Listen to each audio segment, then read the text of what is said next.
La ministre de l'Économie et des Finances, Mme Marie-Carmel Jean-Marie, a remis sa démission mardi au Premier ministre Laurent Salvador Lamotte. Dans une interview accordée au journal américain Miami Herald, Mme Jean-Marie, qui n'avait pas souhaité fournir de détails sur les raisons qui l'ont poussée à démissionner, a tout simplement confié au quotidien floridien qu'elle ne se sentait pas en accord avec les autres membres du gouvernement concernant sa gestion des finances du pays, une gestion qu'elle juge responsable. Surnommée la Dame de Fer en matière de gestion de la chose publique, elle est aussi reconnue par la communauté internationale pour sa crédibilité et sa compétence.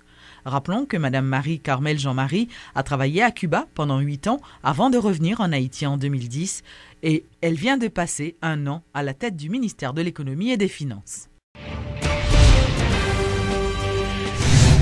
Dans le rapport d'une recherche sur le logement en Haïti publié ce mercredi, l'organisation internationale Oxfam exhorte le gouvernement haïtien à mettre en place un ministère de la Ville et de l'Habitat en vue d'adresser la problématique complexe du logement en Haïti.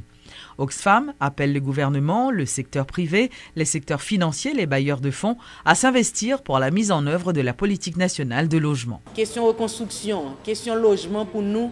Il faut que un ministère qui prend ça en charge. Ça veut dire une entité qui a un pouvoir, une entité qui est expression directe de volonté gouvernementale, président, premier ministre, pour vraiment engager dans le changement. Ça.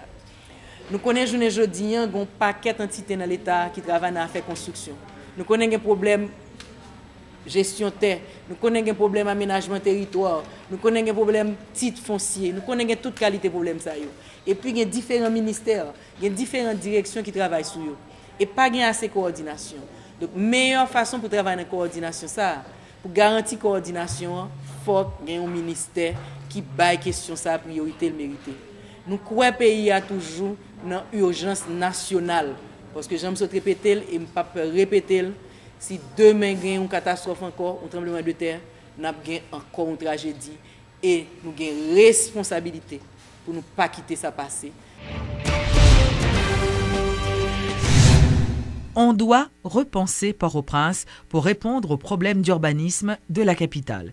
C'est ce qu'a affirmé Daniel Supplice. Le sociologue insiste sur l'importance de renouveler les lois qui régissent la propriété et imaginer des modèles de quartiers intégrés à implanter à travers le pays. D'abord, un bidonville est généralement périphérique, ce qui veut dire qu'il se trouve à la limite de la ville, dans des zones périurbaines.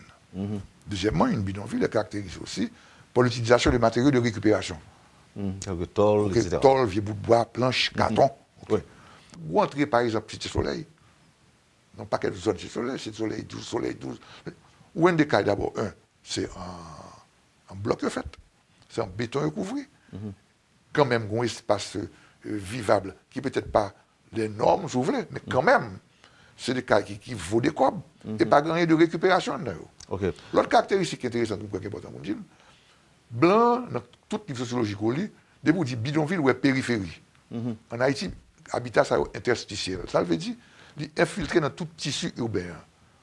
Ça veut dire que dans l'étude que nous faisons là, on monte qu'à sortir de zones grand rue ou monter jusqu'à Pétionville en ne passant qu'à travers des zones marginales. Je parle de jalousie bidonville, pas bidonville, du tout. L'autre caractéristique jalousie qui vient prendre, ça va rien pour bidonville. Le projet du Monacabri, c'est le seul projet de facture. D'abord, on a parlé de 3000 cailles. Maintenant, je vais regarder, ce n'est pas un simple affaire. Moi, j'étais là avant hier encore, il n'y a pas de asphalte rouillot, bon structure d'urbanisme, bon planification faite, mais beaucoup plus que ça. Ça fait ça bien intéressant, parallèlement à l'habitat que vous créez, il va créer un parc industriel, côté monde qui va l'habiter là, après le travail là, après l'école petite là, après les soins de santé là, après le service pompier là. C'est une première en Haïti. Certains métiers tendent à disparaître ou encore à s'adapter à la réalité actuelle. C'est le cas par exemple des tailleurs qui de nos jours sont sollicités, mais pas pour confectionner des vêtements, mais de préférence pour reconditionner les vêtements usagés. Quand Mahomet ne veut plus venir vers la montagne, c'est la montagne qui va à Mahomet. Aussi incroyable que cela puisse paraître, les gens ne viennent presque plus chez les tailleurs, à ces derniers donc d'aller vers leurs clients. Imaginez une sorte de parc industriel au marché de la Croix des Boursales. Ils ne sont pas 10, ni 20, ni 50, mais des centaines de tailleurs. On les trouve presque dans chaque coin de ce marché, réputé pour son importance dans l'économie de Port-au-Prince et son insalubrité.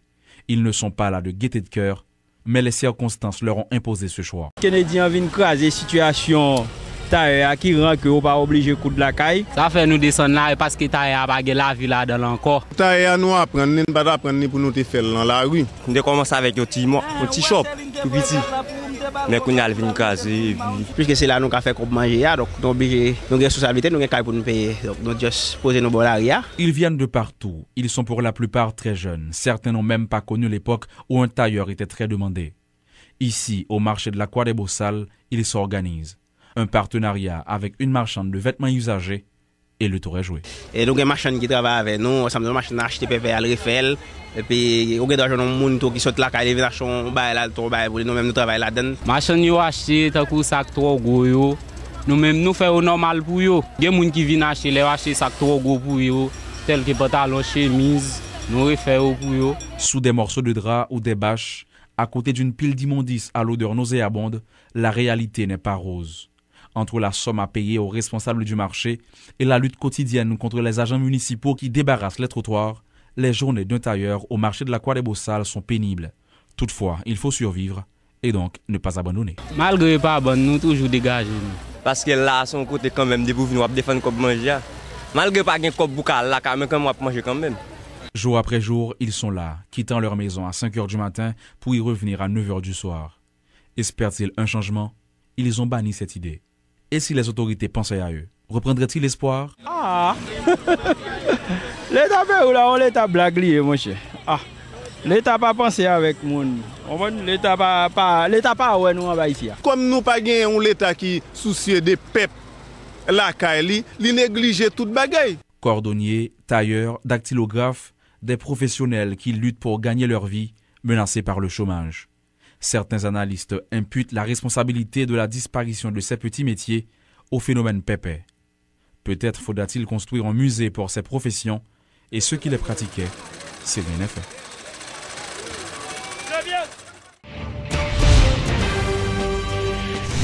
La section pharmacie de la faculté de médecine a organisé ce mercredi sa 11e journée scientifique autour du thème « Pour un accès plus équitable des soins de santé à la population haïtienne ».